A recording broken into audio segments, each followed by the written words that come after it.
8월 16일 화요일 새벽 예배입니다.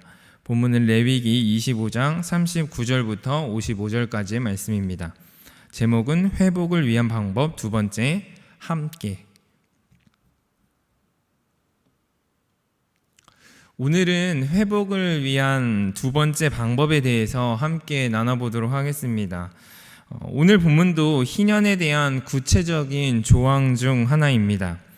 어제는 토지와 관련된 조항이었다면 오늘은 사람과 관련된 조항입니다. 39절부터 40절 말씀을 함께 읽어보도록 하겠습니다.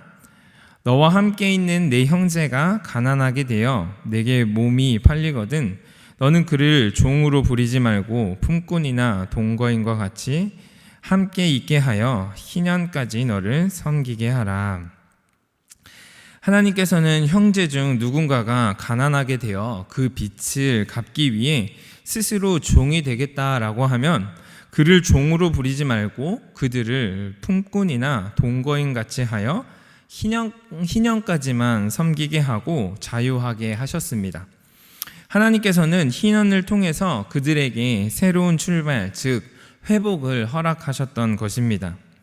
여기서 품꾼과 동거인은 주인의 소유물 같이 여겨지는 종들과는 달리 고용된 사람, 즉 함께 일하는 노동자를 뜻하는 단어였습니다.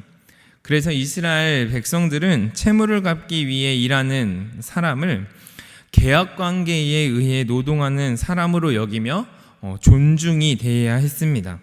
즉 하나님께서는 이스라엘 공동체 안에 연약한 사람들에 대한 관심과 배려를 통해 회복을 허락하셨던 것입니다.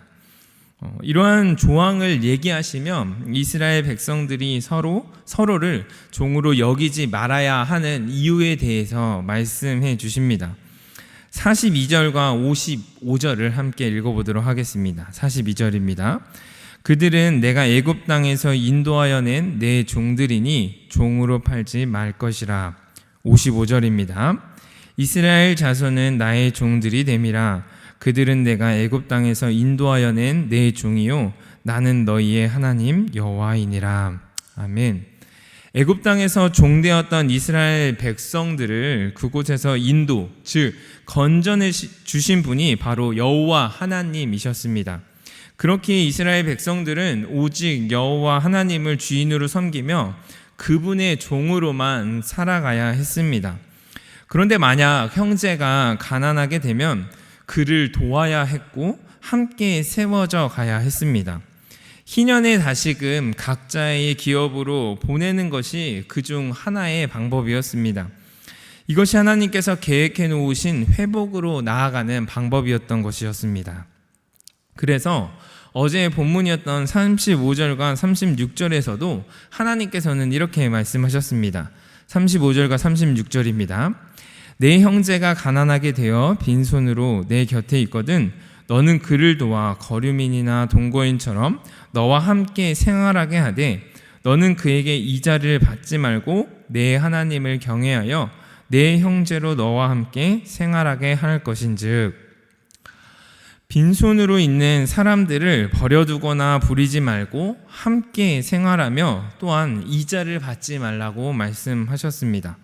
사실 이런 삶을 살아가게 되면은 누군가는 손해를 보고 고생을 할 수밖에 없습니다.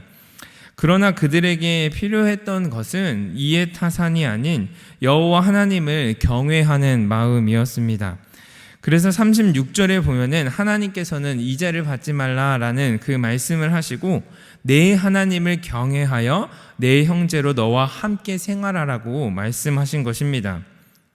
그들을 죄에서 구원해 주시고 인도해 주시는 그 하나님 아버지를 경외할 때에 그것이 가능했던 것입니다. 에베소서 5장 2절에는 이렇게 기록되어 있습니다. 그리스도께서 너희를 사랑하신 것 같이 너희도 사랑 가운데서 행하라. 그는 우리를 위하여 자신을 버리사 향기로운 제물과 희생 제물로 하나님께 드리셨느니라. 아멘. 우리의 힘과 능력 그리고 감정으로는 누군가를 진심으로 사랑할 수도 또 도와줄 수도 없습니다.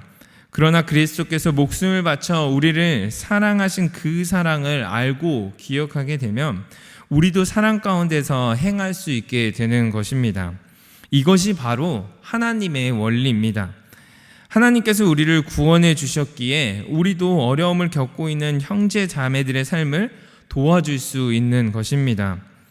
이러한 희년의 정신의 그 절정은 예수 그리스도께서 이 땅에 오심으로 성취되었습니다.